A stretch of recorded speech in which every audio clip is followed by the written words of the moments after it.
Well, looky what we have here. It is Bring It In, TrueHoop's Zoom from Quarantine show. Do not refresh your browser. I am not Henry Abbott. He is DNPCD, second out of a back-to-back. We got the playoffs coming up. He's got to rest. We can't wear Henry out. We got a long season to go. But Coach Thorpe is here. How are you, Coach? I'm good. I was at first a little alarmed that Henry was going to join us, and then when I realized he's fine, I was thrilled. Yeah, it's fun to talk to you, and we can get into some fun things. There's a lot going on, but I know we're going to start with something not fun. But I think I'm glad you want to start this way. So go ahead and let's. Yeah. So, the NBA as a community and a family is mourning the loss of Sekou Smith from Turner Sports, longtime NBA journalist, leaves behind a wife and 3 kids, died at the age of 48 of COVID-19 complications. And if you just sort of move yourself through the NBA timeline, because, we're all NBA fans here and we follow so many people, the outpouring of love and support, and no one had a bad thing to say about Sekou like ever. And he was so many young journalists of colors mentor in this business, Vinny Goodwill, people like that. I unfortunately never had the opportunity to meet him in my time covering the league. But from what I saw from afar and from everything I've heard about him, just a wonderful guy. And you just feel so bad for his family. The NBA has made a statement. The NBPA put out a statement. So many players, agents, and Coach, I think you met him before. It's just terrible and sad thing to happen. Many years ago, I was working a basketball camp called 5 Star. We've talked about 5 Star Camp, and the founder, one of the 2 founders, Howard Garfinkel, used to have a cool saying: the first day of camp, you'd have 450 great players in this big room with 100 coaches, whatever. And he would say to everyone in this gigantic room, "Say hello before it's time to say goodbye." And I thought about that when Adina first told us about Sekou passing. Listen, I've been around a long time. I'm doing media for a long time. He and I used to text and talk a good amount early on, like in the 07, 08 time frame. I think he was covering the Hawks, and I was just starting ESPN in 07. And yeah, we would exchange things here and there. I always found to be a very classy, intelligent person. But I never really took the time to get to know him because I had a million other people I was dealing with, and we had no reason to cross paths more. And that was the first thing I thought about is I never even took the time to say beyond hello. And I won't have that chance again. And it reminded myself, I was talking to a friend later, a couple hours later, that at my age, especially, and we all have different perspectives of life, I'm trying to do a better job of embracing quality people and spending time with them and avoiding the fucks of the world. I got no time for that anymore. Right. I want to be around amazing people. From everything I remember, and certainly from what people were saying and writing, he was an incredible person. And then, of course, I think about wife and 3 kids, and I think about, no one should be still dying from COVID. They're not worried about that in New Zealand. Yeah. And they're not any different than we are. They just have a different government, and it's sick, and different personalities. It's sickening beyond belief. That we lost someone to COVID in freaking 2021, almost 11 months after we first learned about it. So it's very terrible. No, it is. And I think you hit the nail on the head, right? Spend time with people that are good and people that you want to spend time with, right? And later for all of the other nonsense, and, take that opportunity. So make sure you're out there, folks, checking in on those friends, those people you haven't seen in a while, because you never know. And what we do know is life is short. And so it was been a sort of a long 48 hours, 24 hours for the league, right? Because it's also the 1-year anniversary of the death of Kobe Bryant, which we know sort of rocked the NBA and is still being felt throughout, sort of this generation of players, this sort of the guys in their late 20s to early to mid 30s, like Kobe is their guy, right? And you see it in anytime they talk about him. Rachel Nichols did a great thing on The Jump, asking guys about their memories of Kobe. And on the various Zoom, post-game conference calls that I'm on, Rachel jumped in on a number of different teams and would ask certain players, what are your memories of Kobe? And, the big thing here that I want everyone to remember is, of course, he was legendary. We know all those things. Husband, father, think about Vanessa and those remaining kids, right? Don't have a dad, don't have a husband, and don't have a sister. Those are the people that we need to be thinking about today, right? Kobe's legacy will live on, but also remember to keep Vanessa and those girls in your hearts and minds. I liked I like the comment you made about the impact he had on a good number of the NBA players that we are watching now. I read someone posted something this morning on social media where they don't really get it. They weren't really a big fan of Kobe's. He wasn't the greatest guy in the world, whatever. And it's such there's no place for that. You don't get to choose how other people feel. He meant a lot. And I was never a fan. I thought he was a hell of a player. And I spent a lot of years trying to help players keep him from scoring and scoring on him. That wasn't fun. I admired certain aspects of how he approached his business and used it to work with players. I use that as a model. But I know this, I felt, I don't remember ever feeling more mortal than when I got the news, because that dude was built different. Right. LeBron says that. So was Kobe. Mm-hmm. Mm-hmm. And we got there's certain laws of physics that we got nothing for. Mm-hmm. Yeah. We're as fragile as you almost can be. And compared to a plane, you're a flower. Right. And it was an unfortunate mindset. But yeah, I think you're right. I think there's always going to be, for as long as I'm alive anyway, a Kobe mentality that's pervasive. No doubt. And this generation of player who are like, I thought about when Kobe passed, I thought, and I didn't mean this in a selfish way for him, that dude is going to be on commercials the rest of his life. He wants to be like, he's going to be 60 doing what Tom Selleck is doing now, right? Reverse mortgages. And it's fine.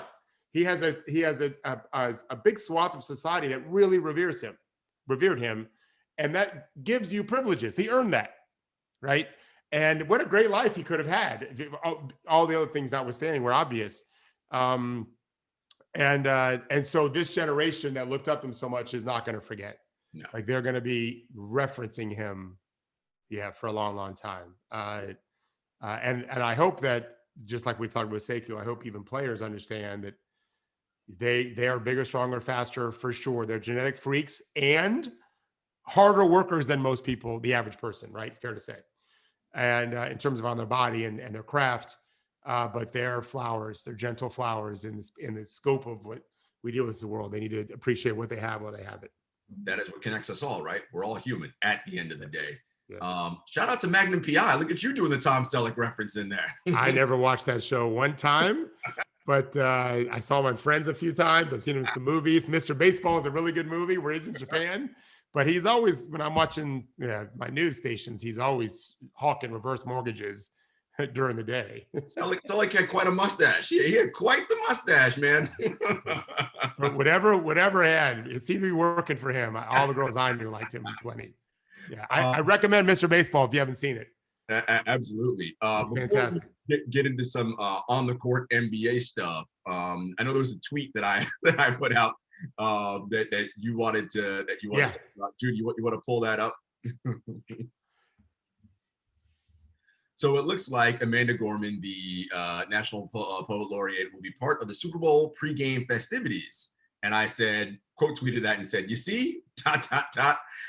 And listen, I love Amanda Gorman. I think she's wonderful. Like, this is like, come on, people. If you don't see what's happening here, the NFL using someone in the moment who is extremely popular, who can buy them some goodwill, right? Because look, the NFL is an organization and an institution, does horrendous things, does not care about people, certainly doesn't care about women, right? Doesn't care about its actual players. And really, truthfully, by doing something like this, what they're telling you is they don't really care about you as fans either, right? They're trying to pull wool over your eyes and say, see, look how good we are. We care about things that matter. Look, we're going to put Amanda Gorman as part of our festivities. And it's, if you heard her poem, as I'm sure we all have, on Inauguration Day, everything that she stands for and she is about is the antithesis of what the NFL is. The antithesis, right? So look, NFL, do your thing, whatever. This is just more bullshit and just trying to, again, put some perfume on some shit. Is really what you're doing. Put some lipstick on a pig. You don't have a problem that she's not selling out because she's taking advantage of the opportunity to exhibit her art, right? Exactly. Yes, definitely use your talent, because I agree. That's a big stage. You know how many people are going to be watching the Super Bowl? Yeah. However many hundreds of millions. So knock yourself out, do your thing. I have a feeling she's going to have something poignant to say. So that'll be nice. So hopefully everybody listening will be like, wait a minute, I don't agree with that. Too late. She's already speaking now. You got it. They're going to have to get script approval, I would think. I would imagine so. But Bruce Springsteen has that song, "Born in the USA," and idiot Republicans or right wingers love to blast that song. But it's a poison pill. It's killing. It's saying how terrible our government was for the Vietnam War, and people just got so patriotic they thought he was really singing about how great the country is. That's not at all what he felt when he wrote that song. I wonder if she's going to be, she's got to be more clever because it's not a song. I wonder if she's going to have to find a way to get it through the script approval, but still make a point. She's smarter than them. Right.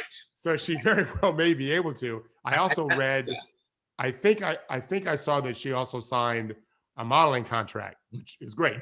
Yeah. Like you and I both feel the same way. Take advantage of the opportunities that you have. You don't know when they're going to be shut tomorrow. Don't lose your integrity. That's the hope you would have. If it was my daughter, you be who you are. I'd embrace the opportunities, but be who you are. And then, I want also to, you shared this newsletter with us yesterday. I shared it on my Facebook page. I saw that.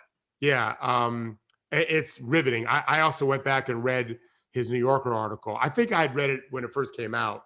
Why don't you talk about this a little bit, Jarod? Yeah, so Victor Luckerson is a writer. He used to work for The Ringer. He is writing a book on the Tulsa race riots in the Greenwood district in Oklahoma. I'm sure everyone is familiar with that story now. If you weren't and didn't learn about it growing up, as so many did. The Watchmen is a series that sort of starts there in the beginning, and it's now sort of the future, or the present day after all of that and all the complications based around that. And Victor has a newsletter called Run It Back that he puts out on Substack, and it's free. So I encourage everybody to sign up for it, subscribe. If you really want to understand what this country is about, this is a newsletter you definitely need to read, because it talks about the violence. I mean, violence is the weapon by which this country does everything, right? And has done everything over its entire history. And it gives you such a perspective on what happened in Tulsa at that time and how it was basically sanctioned and allowed and to be okay, right? Just the mere presence and the conceptual idea of Black excellence was so threatening that the white people in that area at the time were like, no, we got to get rid of this shit immediately. And, it didn't just happen in Tulsa, it happened in many other places as well. But again, Victor Luckerson's Run It Back, and his book is coming out, I think later this year, if I'm not mistaken, but definitely subscribe to that. It's well worth your time. Yeah, I want to address a larger point, and then we're going to get to basketball. But this actually has to do with basketball too. On Instagram, you see I see some. There's a guy, maybe two guys, I'm not sure, that does like tutorials for dance with children. Have you ever seen? I forget what it's like. I think it says Dance Tuts, Tuts, which makes me think he's not American, so he's not with me dance tots, maybe, right? And so he'll in slow motion almost, he'll demonstrate the dance move, the choreographed dance move. And typically the small child, normally they're girls, not always, they're not even looking at him. Sometimes they are, but normally they're not. I mean, they're like 6 or 7. These are young kids. And there's a great beat going. Sometimes the songs, sometimes there's not. And then all of a sudden he does it full speed, and the kid is just amazing. And I know people can watch that and actually pick up the dance. The child already knows it for sure from just this tutorial. I can't.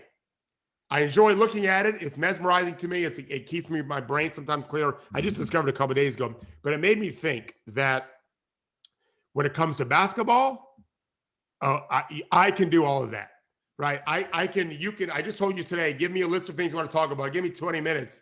I'll be an expert in all of it, right? I can just keep ratings and stats in my head and plays, and because I've been studying this for a long time. And my point is, for most of us, especially those of us that are inclined to actually care about what's happening in our world to our people in our country so that we be better going forward as human beings, you can't do that just by looking at a tutorial.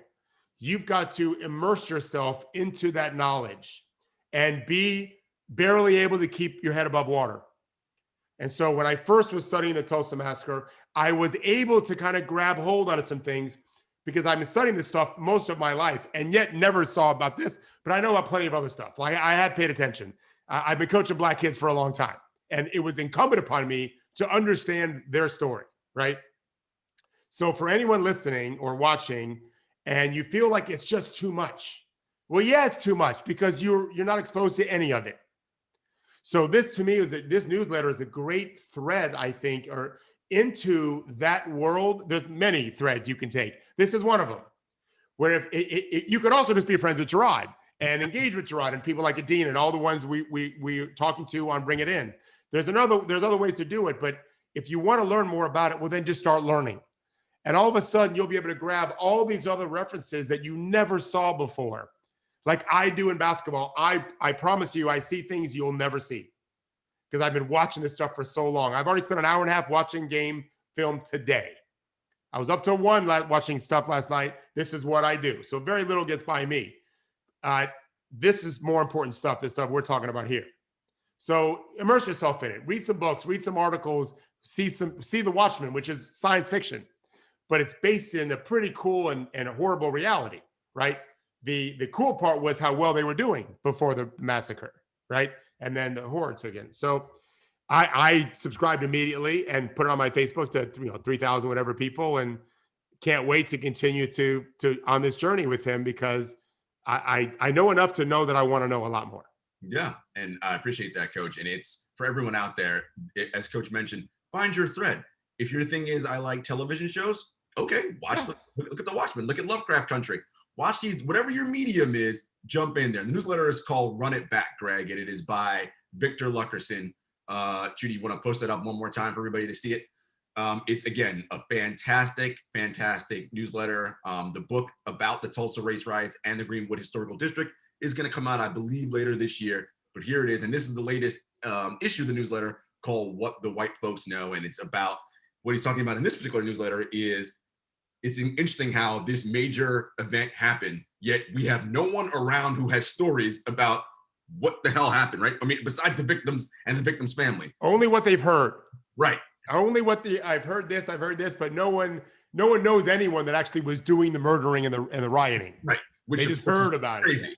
I mean, that makes no sense. Like, it was a whole mob set up on this place. So there are descendants somewhere. Clearly, there's embarrassment and, obviously feeling horrendous and don't want any association with it. But that's part of the deal when we're trying to fix what ails us as a society. We can't run from this stuff because that's what continues it to pervade. You have to admit what it is, open it up, and allow these wounds to heal and not just cover and fester. Right. Well, think about it. If we didn't do what we're doing regarding the Capitol insurrection, it would 100% happen again. Right. There has to be consequence. We have to know what happened, investigation and consequences. This is just 100 years late. Right. And just last thing of The Watchmen. My wife and I watch a lot of TV, and we didn't for 19 years because we had twins. But now we're as empty nesters, we're doing it. And we're watching The West Wing now, which is great. So we try to do an episode a day, more or less. But we did The Watchmen, and we're devastated when it ended.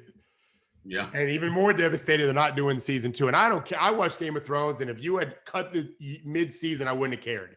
It was fine entertainment, mindless entertainment. Never cared if it was ever on again. Watchmen, we really were hoping for a season 2. And maybe they will, maybe they won't. I listened to the guy, showrunner. They don't know. Right now they're saying no, but they could change that. They could change it. I think COVID for a lot of different productions has slowed everything down in different projects. And shout out to Greg in the chat. He said, once Caring White America has digested Tulsa, let's tackle Wilmington. And it's interesting. Yeah. I put a video into our text chat of the TrueHoop about the Wilmington, what happened in Wilmington. Literal overthrow of the government, like we saw was attempted to happen at the Capitol. So if I can find that again, I'll drop that in the chat for you guys to check out. There's a few things on Wilmington too. All right, so we're going to get to hoops. Mm-hmm. So I don't know that we published my piece today, but what I did this week was I just thought of, okay, we're a quarter way in the season. Like, what has surprised me? And the Knicks are out, Randy. like scrappy, right? They're gritty. I think we talked about a little bit on Monday. Last night was a great example. They're playing the hottest team in the league in Utah. At the fourth game of like an 8 or 9 day road trip, which means every other night you're playing. And Utah has been rolling everybody lately. They're the hottest team in the league. They're the second best record in the league. And the Knicks waxed them in the first half. Now, Austin Rivers sold his soul for a half. He went 10 of 10 from the field, 5 of 5 from 3, literally couldn't miss a shot. And trust me, I watched the game. Some of them were really terrible shots. But nonetheless, they played defense. Like they broke up lobs to the rim and they guarded shooters and they fought. The Knicks fought and they just ran out of gas. And also Thibodeau, and this is something we can talk about. So Austin Rivers has 25 off the bench at halftime. Okay. I'm thinking, well, you got to start Austin Rivers. As I told Henry this morning, the first thing you do if you're the Knicks is you lobby for a 6-minute halftime, not 10. I got to get this cat back on the court as fast as possible. Well, not only did they not do that, of course they didn't do that, but they didn't start him. Yeah. I thought that was a big mistake because he hot hand, not hot hand, he was rolling. And that's just the best way to quiet him off is just sit him down. By the time he got in, he was cooked. The team was cooked. The Jazz within 6 minutes tied the game. And then their second unit destroying people. I wrote about that too. We'll talk about them in a minute. Got himself a big lead and it was a blowout. The game went from a blowout one way. They were down 13 and a half to the Jazz being up 18. But still, the Knicks have a grit about them, Jarod and Randy, they and Knicks fans. There's a semblance of, all right, and I wrote about this, we know what we're starting to develop an identity, and that is you're not going to score against us in the paint easily. Now, Rudy Gobert had a monster game yesterday, monster. I think he had like 18 and 19, and was all over the 4 assists too, maybe, and a couple block shots. Maybe I transposed that. But that's because the Knicks were dead. They were just exhausted from this trip, and they're going home now. They are building a wall around the rim, and they're letting you shoot threes. And they're trying to guard you out there, but they're not letting you get to the rim. That's the starting point, Jarod. Yeah. Of how to build something. They've got a bunch of long guys. I think there's some deals they can do to get to make themselves in a better position, to put them in a better position going forward. But still, there's a heartbeat there. And I also like Thibodeau's approach was good last night. He wasn't yelling and screaming. I liked his demeanor. It's the jockey can't go to the whip all the time. Right. And with a horse. And you have to learn that as a coach. You have to learn you can't just always yell at your players. And I thought that he's got that. I thought he realized my guys are toast. Yeah. I'm not going to lose myself. They're fighting as best they can. It's easy to coach a bunch of guys that really want to compete. You don't got to yell anymore. You're cheering them. And I thought that the Knicks have kind of found their way. We'll see what happens, but I liked what I saw from them when I studied this last week. I think you're right on that. Look, the big thing when Thibodeau came on was, can you change the habits and culture attitude around that team? And you're seeing, as you mentioned, defensively, right? They're just competing. And I said this all at the beginning of the season, and I'm seeing it play out. They're going to be in games they probably shouldn't be in because there's still a talent gap that they have. Just because big talent gap. Right? But just because they're trying hard, they're in games, and that matters. And what I also love that I'm seeing is the improvement on RJ Barrett, right? Now, if you're looking at counting stats, it's like one thing, but I'm looking at his aggression at going at the rim. He's shooting more free throws, right? Those are the things that you're like, oh, okay. You can start to see the light bulb, like it's like a dimmer. And when you put the dimmer all the way down to super dark, the dimmer's coming a little bit up on him. He's starting to be like, I'm seeing some things. And he's only in year 2 in the league. The better he gets at understanding, and when the game starts slowing down, he'll be a nice addition for them. Mitchell Robinson's, of course, playing well. Julius Randle's playing well. And there are moves they can make, right, as a team if they want to, either get younger talent or get more picks or what have you. But I like what the Knicks are doing. And if Dolan doesn't meddle, which I can't say he will or won't, they look like they're building something that could be good here in the future.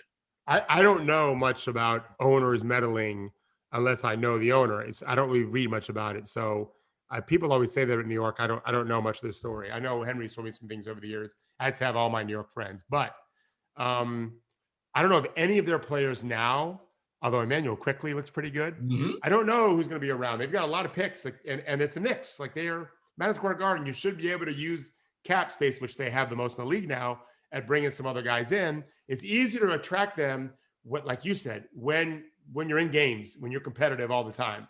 which is what defense can really do for you, right? I mean, it's great if you can outscore everyone, but they don't have that talent.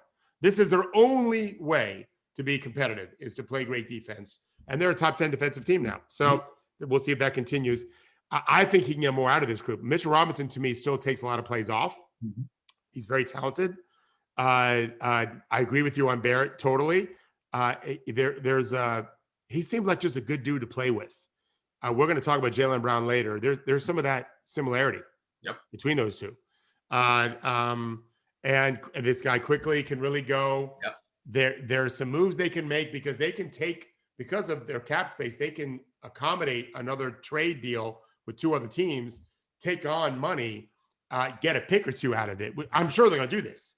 There's going to be some big deal where they're going to be able to get another pick or two and take some players' bloated salary so the other two teams can do their deal, and they're going to get these more picks from it. So down the road, we start seeing that these guys are, they're moving in the right direction. It may not be any of these players. Right. We'll see how they develop. That's the biggest thing of all, is how do they develop? That's the most important thing, is how you do with these guys. I love that you mentioned develop, because that's what the Knicks should be thinking right now. Yes, you are New York City and Madison Square Garden and all that, but the mindset should be, let us operate our franchise from a player development standpoint like we are the Indiana Pacers, right? Let's develop the people who we have, our homegrown talent. Let's make the right trades to grab more picks and all that sort of things, and get young talent that's under contract, because certain teams are going to move them off. And as the free agents who are good see that we're doing these good things, they say, oh, you know what?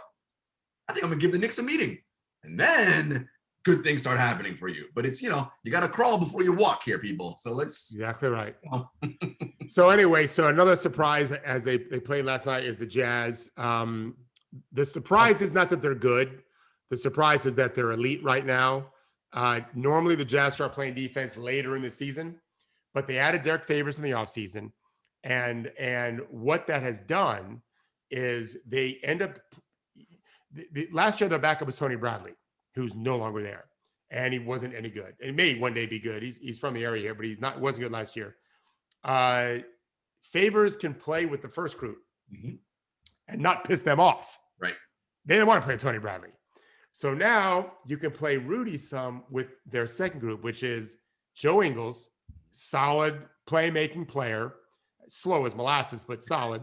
Jordan Clarkson, easily sixth man of the year right now. Yep. I do not like watching him at all. I prefer never watching him, but he is unguardable, and that's the role he plays.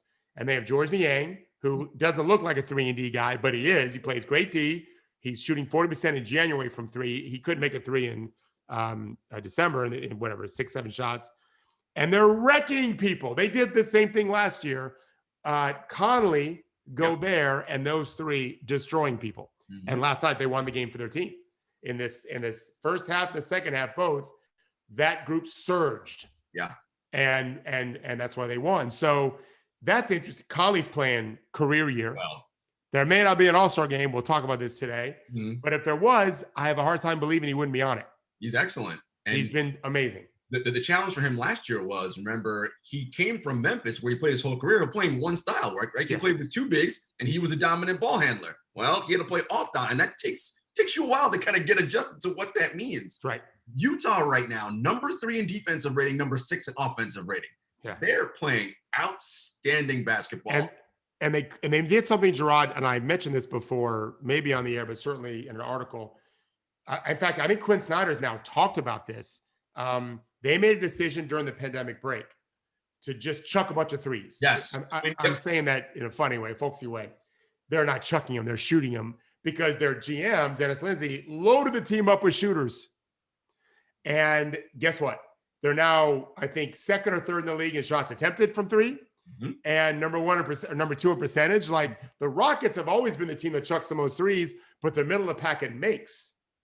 This team is the best at making them and taking them right there with the best. So, and then they got Rudy on defense, and Derek Favors also no slouch on defense. So if you're going to beat, and I wrote this, if you're going to beat the Clippers or the Lakers, which are loaded with the highest end talent, right? When Shaq was talking about Donovan Mitchell and Charles Barkley, it was a stupid thing they were saying, but yeah, Donovan Mitchell isn't as good as those guys. Right. And maybe never will be, right? I mean, almost nobody else has either that's ever played the game. So if you're going to beat those guys, you better do it this way. Shoot a ton of threes, which gives you some variance, right? And maybe you make a decent amount. Like last night, they weren't great. They were good. Mm-hmm. Or you make a bunch in a game and you win those games almost all the time, and then also play defense. And they're doing that. So they're not going anywhere. Barring injury, they're loaded. Yeah, I love what Utah's doing. And to your point, the playoffs, right, are going to be that's a team like right as it constitutes right now. You don't want to play them. And with the high variance threes, they get into one of those. Again, they're already shooting the best, but if they shoot lights out 2 games, you're losing those 2 games. Yeah. Now it's best out of 5. Right.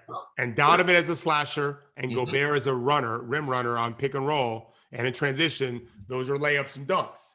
So that combination is killer. And they just have they have a lot of guys. Last year, Bogdanovich was over 40. I think Conley finished over 40. Niang finished over 40. Ingles. But Mitchell can really shoot and is doing well. They're loaded. Yeah. Clarkson. It's just not. Yeah. Denver's really coming. They've won, I think, 4 in a row, maybe. Yeah, they're hot right now. Yeah, they're and Memphis is too, which is one of the teams we'll mention. Mm-hmm. Memphis has been a surprise. Have you watched Memphis at all? I know they're missing our favorite player. Yes, I have watched him without my guy Triple J, and he's telling me he's like, "I'll be back soon, but soon." I'm like, I need an actual date when you're coming back. No, they're playing well. Look, Taylor Jenkins has got this team playing really good defense. They're really guarding. Yes, and that's, as a coach, that's so much of that's half the battle. If you actually just try to guard people, you're going to win some games just by the effort on defense. Well, and there's different ways to guard. So we were talking about the Knicks. The Knicks have had 9 games with 6 or more steals, but normally they're not a steals team. They do not rank high in steals. They were down, and so they had the length and athleticism to get more steals. And so I think Thibodeau is pragmatic about it. Maybe he'll change going forward as they get deeper with talent. But they focus on the paint. So I was studying Memphis this morning, and they're not a great paint defensive team. And Valanciunas is their center, and I'm thinking, well, how are they top 2? They're number 2 in defense right now, but none of their metrics are jumping out at me in terms of defending the paint. And then, because I've been doing this a long time, I thought, well, they must be fucking getting a lot of steals. And I looked it up. Number 1. Like, there's only so many things you can do defensively. So process elimination told me they're getting a bunch of steals, and they're number 1. And so, yeah, they're doing it that way. They're not even getting a ton of points. They're top 10 in points off turnovers. They're number 1 or 2. Like, the Raptors are running it down your throat. Steal or miss shot, they're flying. The Grizzlies aren't. They're still controlling things. But you can't get a shot off, literally by definition, if they steal it from you. And they're doing that, and they're quick, and they play super hard. They have athletes, and Jackson Jr. will only help with that. For sure. They've got Desmond Bane is an impressive rookie from TCU.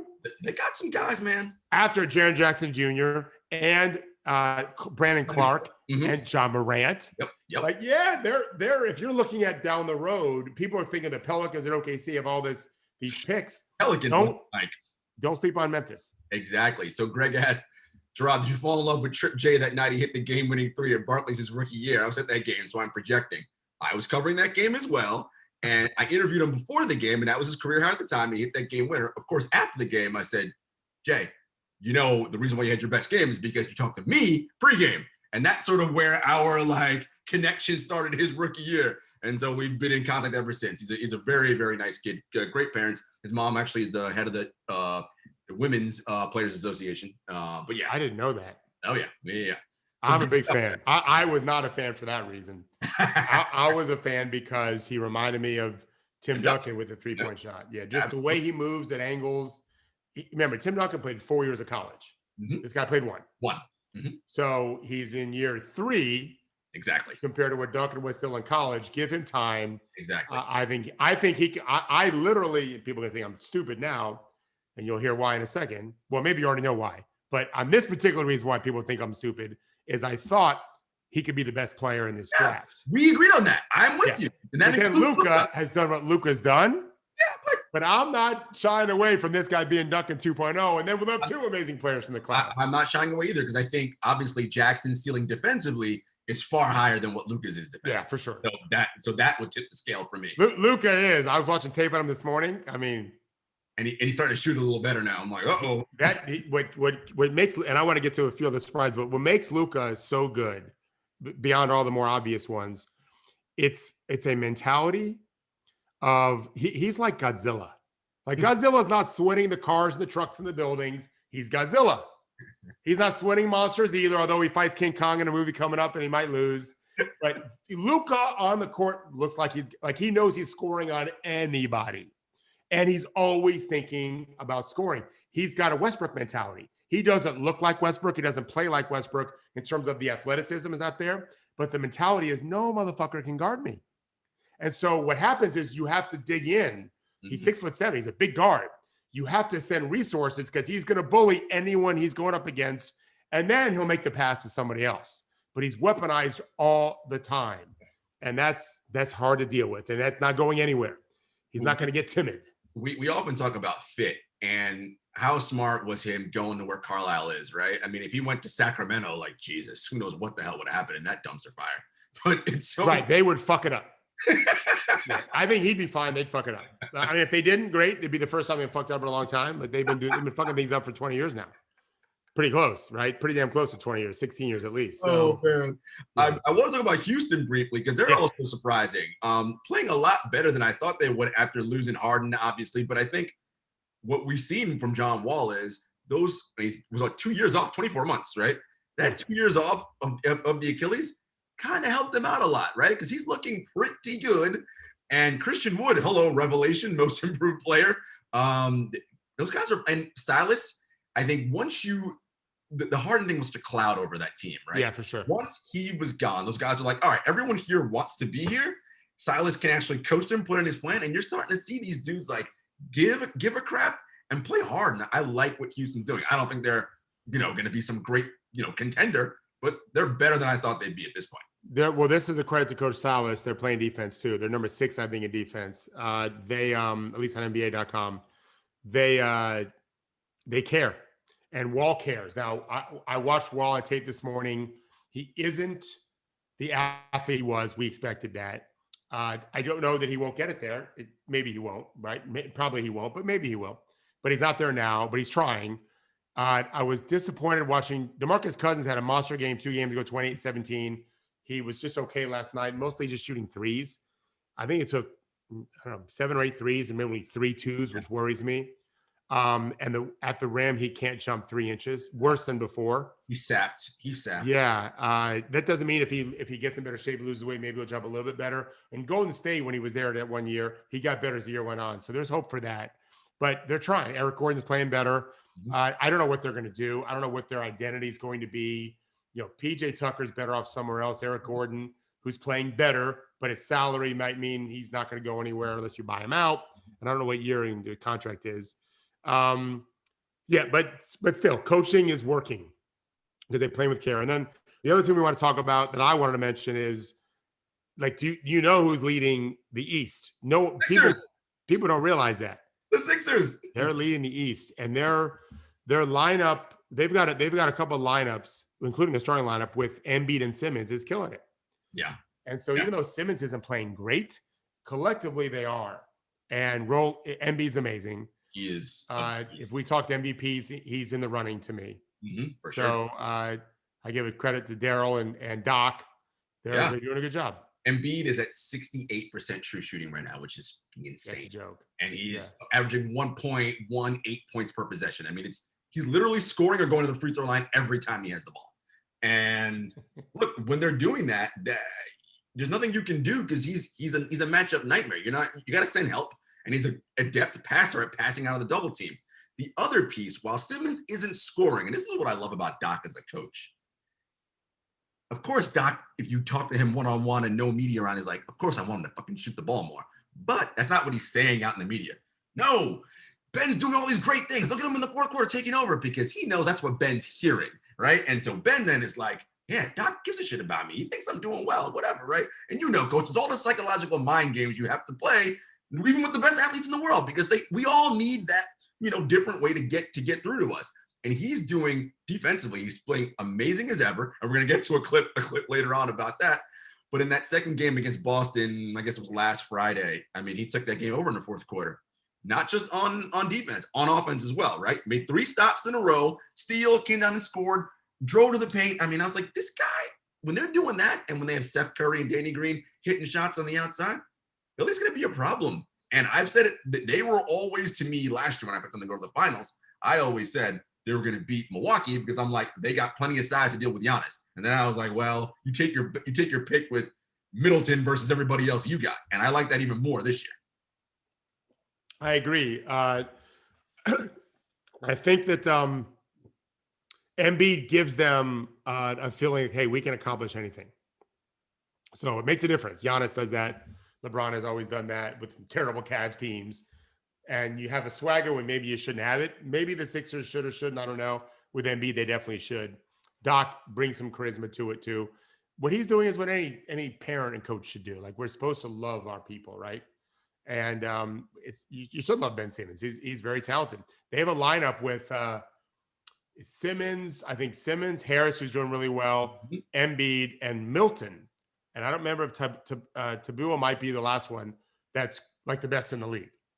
Yeah, it's one of the 3 best lineups in the league. The Jazz have a lineup that's killing it within 34 minutes. The Sixers have one like in 50 minutes killing the league. And then the Warriors have a lineup where Looney's in place of Weissman and the other 4 starters with Draymond up like 50 per 100 possessions, crushing it. They just started Looney last game because they needed to. They needed to win a game, and it worked. Weissman, I think, is going to be, he'll be patient. All right, I want to get into the All-Star game, and then I want to talk about this hand gesture thing. So, and then we'll talk about trades, whatever, too. So, talk about the All-Star game. So Shams had reported that Adam Silver and Michelle Roberts have been in discussions about potentially having an All-Star game. The idea would be they'd have it in Atlanta as one of the potential sites that was talked about, and it would benefit HBCUs and COVID relief. And the minute I saw that, I was like, bullshit. Like, of course you did. If you actually care about HBCUs and COVID relief, write a check. You don't need to play no games. If helping HBCUs and doing all that matters to you, just write a check. But no, this is about money, right? You want to have this game on Turner or whatever network to add them. And by the way, I'm not saying they're wrong. The NBA is a money-making for-profit organization. That's who you are. It's fine. Admit that. But what part about it that makes me kind of like squeamish is, again, using HBCUs and COVID relief as cover to be like, this is why we want to do it, when no, it's about the dollars. And 2, given that the rates are still high, as we're seeing of COVID, do we think it's a good idea to move guys away from their teams for All-Star, go down to Atlanta, which is a hotbed for COVID, by the way, because people in Atlanta are still partying because, Atlanta. Sounds like a bad idea to me. Me personally, no. Take that week off and let everybody either rest up and have guys spend time with their teams and, go and do what they got to do. But going to Atlanta for an All-Star game, no, horrible. And I think Adam's going to start seeing the backlash they're already getting. It's going to be like, nah, this is a bad idea. Like, I think they probably leaked it to see what the reaction would be. Right. And so far, it's been pretty negative. So we'll see. Yeah, I mean, I like what you said about the players. If they want to do it, you're not going to stand in the way of it. I'd like to see. I don't care. I never watched it. The last All-Star game I watched was Magic's All-Star game. Last All-Star game. Oh yeah, I remember that one. That tells you. They had in the '90s, I think it was. But I think they should do it. If they do it, like way into the spring. Yeah. Let everyone take 10 days and finish the season strong. And all those playoff teams will have 7 days of rest and come in and play a 3-day worth of All-Star game, whatever. Come back and maybe 5 or 6 more games, almost like an end of the year kind of thing. It's just a one and done anyway. Next year is going to be back to probably a normal schedule. And that way you're taking all the guys get some rest, and maybe everyone will be vaccinated by then. Like, it kicks the can down the road a little bit, but whatever. So when did you, I have a question for you, Jarod. When did you first see the too little gesture in a game? So, I mean, I've watched basketball for a long time, not as long as you, but I've never seen it until a couple weeks ago. But yeah, LeBron. Players often will say that, particularly if it's a big on a small. What I find this one hilarious is it's not a big on a small. Like, Simmons is actually bigger than Jaylen Brown. So I thought it was quite funny. But I've seen players often do that. But what I think is interesting in that particular play that we're going to what play? I don't even know what play you're talking about. You don't? No, but tell me. I have my own thoughts. Tell me about this. No, the one you put in the doc, the Simmons and Jaylen Brown. No, I think I put a different one in there. You sure? Yeah. I thought that was the one you put in there. Yeah. But Caleb mentioned Mouse in the house. Yes, you. Yeah, I know Mouse in the house. Every time a big is on a small, you're like, they just know, and you're getting pummeled.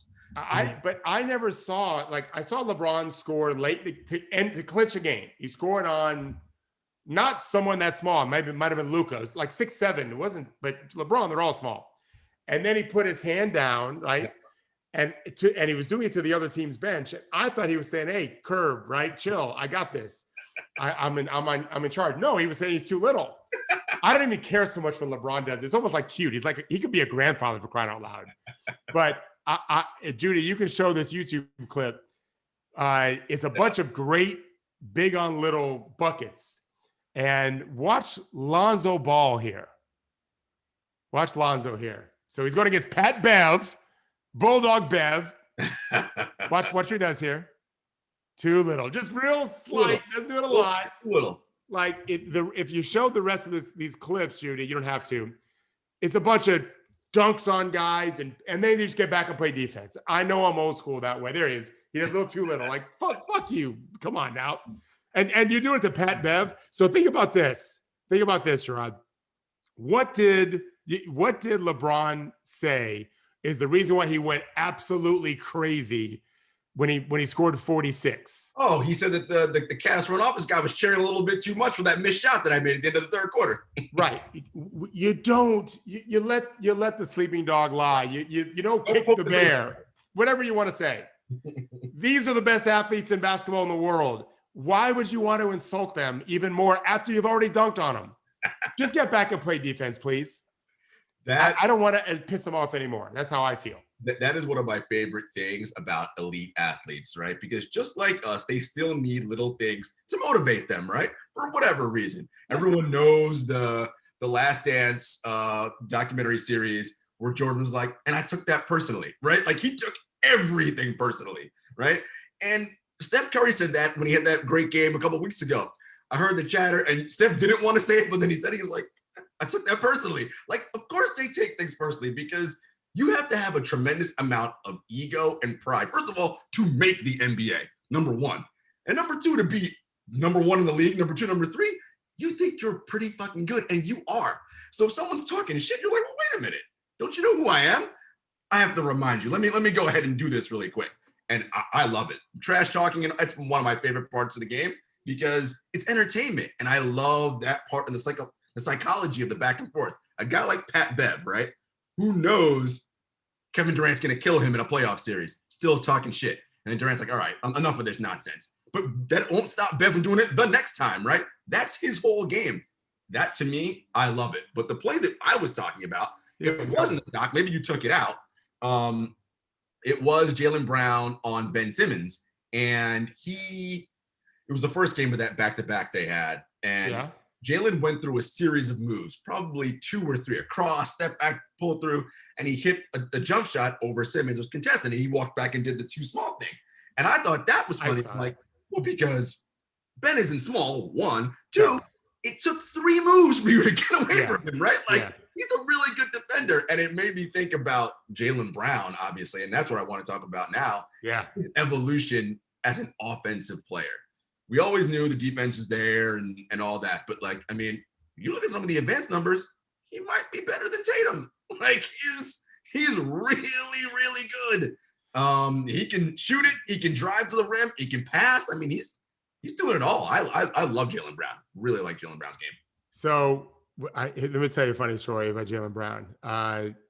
When my brother was growing, I'm oldest of 3 brothers. So my middle brother, Mike, who's world's smartest guy, never made a B, all that kind of stuff, perfect SAT, whatever. Got in med school after 2 years. When he was in high school and he was valedictorian of a school of 4,000 students, whatever, I don't think he got caught, but I know I found out, like, he was with a bunch of guys and they were knocking over mailboxes. Now, we live in this community forever and we knew everybody. And I was in college and I'm like, what the fuck are you doing?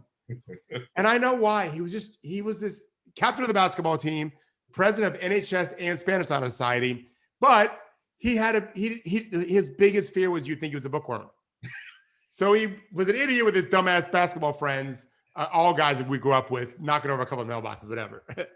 And so I thought about that when you just told me about Jaylen Brown, because he's about as smart as you get in the league in terms of just brains, right? Brilliant, deep thinker, sensitive person in the best way possible. Al Berkeley, like smart. Right. And if he's doing the too little against Ben Simmons, who ain't too little, that's just him trying to show he's not a nerd.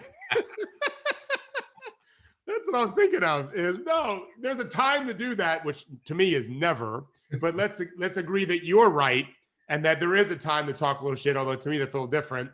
I don't mind the little guy talking shit to the big guy. The big guy doesn't need to be poking the bear to the little guy and really get a pit bull on him. You don't want to piss Pat Bev off, by the way. No. He took Westbrook out of a year of basketball. Sure did. He had a knee injury. I watched it live. He sure did. And so, but Jaylen Brown, yeah, it's a great story. What Jaylen Brown is doing, and I'll go back to my tweet 3 years ago now where I thought, trade Kyrie, trade Hayward, let Rozier and Tatum and Brown be your guys now. And I think they would have been better earlier. And so, but Brown's 5-year run, I'm real sensitive to this because of my first ever great player, Kevin Martin. He averaged 2.9 points a game his rookie year, 24.9 year 5 is the greatest 5-year growth in NBA history. And the player improves every year. But Jaylen Brown's not there, but he's close. I just looked it up. He is enormously better every single year, points per game. And I don't know that advanced metrics he's there with Tatum. It's close enough. It doesn't really matter. Right. They are a two-headed monster. And Tatum's gone down a little bit, Jarod. A little bit. He's not shooting free throw. One of the best ways to me to really dominate this game is to get to the line a lot also. And Tatum has gone back a little bit. He's taken more threes. I'm not against that. But when Tatum improved his ball handling enough where you couldn't really contain him off the dribble, his game exploded. What Jaylen now is playing bully ball. Yeah. He is a bully. For a 2-guard, he's a bully. And the elite wings in this league, as you mentioned, Coach, they go to the line a ton. Yeah. Right. That's where they get all their points. And he's starting to do Jaylen's starting to do that. I just like what Boston has. I think they need I like Tristan Thompson. I think in certain matchups, they need a little bit more offense and a little more spacing when he's out there. But and Brad's a good coach. They're going to be fine. I really like what Boston's doing. Yeah, but they're still. Yeah, I think you're right. This is not a team that's going to win the championship, but they might have the makings of something to do it. And maybe there's going to be some buyout candidates. We're going to get to that in a minute because we have one more thing. I want to finish on Jaylen Brown because can the Warriors do this with Wiggins? Not that he's Jaylen Brown. He's not playing bully ball that way. But he has, I think his career high for block shots is 51. And that was an 82 game season of which he played 78 games, whatever. He's got 28 now. Yeah. And so he's doubling the pace. That tells me something. Watching him play now compared to week 1, there's progress. Effort, determination. He should be better finishing than he is, but he's getting better. I'd said their 5-man lineup with Oubre, Wiggins, Draymond, Curry, and Looney, who really knows how to play, is the best in the league in terms of net rating. It's a small sample size still. And so that's what the Warriors are hoping for is later in the game, but we still want to get more out of Jaylen. He was, like you said earlier, he's with the right franchise. Wiggins with Warriors now, like Brown with Boston, has improved so much. That's what they need from Wiggins. And that's what I was going to say. Wiggins spent the first half of his career in the dumpster fire of Minnesota. So of course he's got bad habits and they're terrible. Now he's around a place where they demand, even though they don't think they're going to win a championship, they demand championship type of effort all the time. It's whoa, this is going to a whole new school and learning Mandarin. It's what the hell is happening here? But he's starting to pick up a little things and he's playing better. So Greg just it leads us to this trade discussion we want to finish with. Yep. You put 4 different players that you think are potentially traded. And I think you're not reporting this. It's been reported. Yeah. And you're repeating it. Greg asked about Lonzo Ball. I had not thought about Lonzo in Golden State. I don't remember. Judy, if you want to click on the New Orleans trade Lonzo Ball, JJ Redick. I don't know who's going to trade for JJ. He's having By the a way, bad he season. could be a buyout guy. He's shooting Yeah. like 20% from three. Yeah. Oh, so I have it with the Knicks. Okay. I have it with the Knicks because the Knicks don't want to change up their identity, which is defense first. Lonzo has been a good defender. Okay. Kevin Knox has been a disaster there. He's again ranking one of the worst players in the league. Dennis Smith doesn't really play.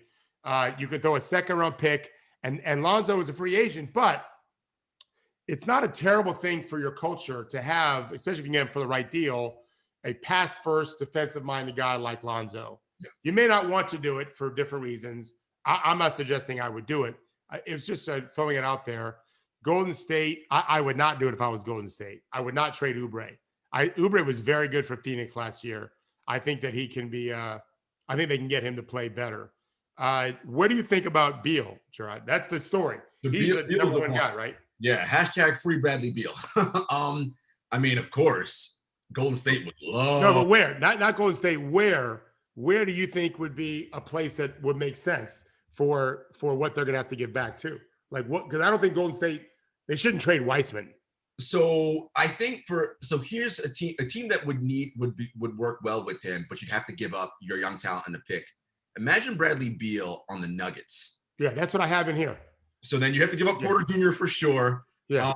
And I guess definitely a first rounder, maybe more than that. I had that, Judy. If you click on the Washington Wizards. I think that's Murray for Beal. No, Murray for Beal ain't gonna work. No, I've got Murray and the number one. Yeah, 2021 round one for Beal. That I think that gets you in the conversation. You may want to get more. I don't know if you're going to get more. And I think Jamal Murray has a chance to be an all-star. Denver's been clear about not putting Porter Jr. in any trade talks. Is what I've heard and what's been going around there. My thing with Murray, and I like Murray. He's doing that thing again this year where the consistency isn't there. We got some games where he's having 8 or 9 points. And I'm like, dude, I don't need you to score 40 a night, but you've got to be a 20-point per game scorer by now. Like, it's in there, but the consistency isn't there for him. And I don't know what's going on there. Well, I mean, Jokic is their feature guy. And of course, you got Westbrook to deal with in Washington. But if I'm the Wizards, I wouldn't, you got him locked up for 5 years. He's in his extension year now. Denny Avdia is ready to help. He's a rookie, but he's not a typical rookie. Rui Hachimura is coming around, but he's a long way to go still. But he can be a piece. Murray's young. You can build around him, and you want to make sure you're getting a chance at an all-star if you're trading Bradley Beal. Yep. I'm sure they think they can get more than that. Maybe they can, but I'm not convinced that they can. And for the Nuggets, you're right away. Now you're a contender with him. Because he's better than Jamal Murray. What about Bradley Beal in Miami? You'd have to give up Hero, I'm sure. Hero and probably Duncan Robinson and Kendrick Nunn. Because you got to make the money work. Yeah, the money's got to work. Yeah, he'd be great. But I don't know that the Wizards. Yeah, maybe they wouldn't mind keeping you in the East. That's a fair question. But typically they want to get guys like that to the other side. Okay. And then you mentioned Nikola Vucevic. Yeah. And I don't remember, Judy, for the Magic. I don't remember which team I had. I found it. Oh, I know it. I found a decent trade opportunity for him. He's fantastic. They're going nowhere. And if you can get Marvin Bagley, you got to take Corey Joseph, who's good, right?